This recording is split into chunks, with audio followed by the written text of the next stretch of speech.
ఆంధ్రప్రదేశ్ రాష్ట్ర రాజధాని అమరావతికి సంబంధించి ఆ అమరావతి నిర్మాణం కోసం కేంద్ర ప్రభుత్వం ఇస్తానన్న 15,000 కోట్లు అప్పా లేక సాయమా? ఈ విషయం మీద గతంలో తీవ్ర స్థాయిలో చర్చ జరిగింది. అయితే రాష్ట్రానికి కేంద్ర ప్రభుత్వం ప్రపంచ బ్యాంక్ ద్వారా ఇస్తున్న 15,000 రుణమే అని రాజగురువు పత్రిక ఈనాడు ఆలస్యంగా నిజాన్ని రాయడం గమనార్హం. అమరావతి నిర్మాణానికి 15,000 కోట్ల వివిధ సంస్థల ద్వారా అందేలా తాను పూచీకత్తుగా ఉంటానని కేంద్ర ప్రభుత్వం ఆర్థిక బడ్జెట్ ప్రవేశపెట్టే సమయంలో ఆర్థిక శాఖ మంత్రి నిర్మలా సీతారామన్ క్లియర్‌గా తెలిపారు. అయితే సాయానికి బదులు రుణం అని తేలడంతో చంద్రబాబు సర్కార్ మీద తీవ్ర స్థాయిలో విమర్శలొచ్చాయి.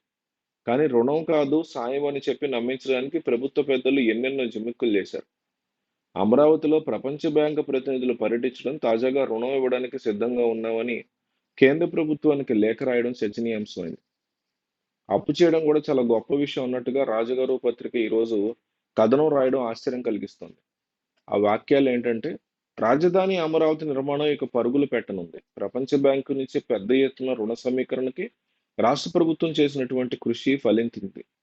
రాష్ట్రంలో మిగిలిన ప్రాంతాలు ఏమైనా పోనీ మన భూములున్న రాజధానిని మాత్రం అప్పుచేసైనా అభివృద్ధి చేసుకోవాలా అన్నట్టు చంద్రబాబు సర్కార్ దూకుడు ప్రదర్శిస్తోంది. ప్రపంచ బ్యాంకు నుంచి రుణానికి గ్రీన్ సిగ్నల్ లభించడంతో ప్రభుత్వం మహదానందం వ్యక్తం చేస్తుంది.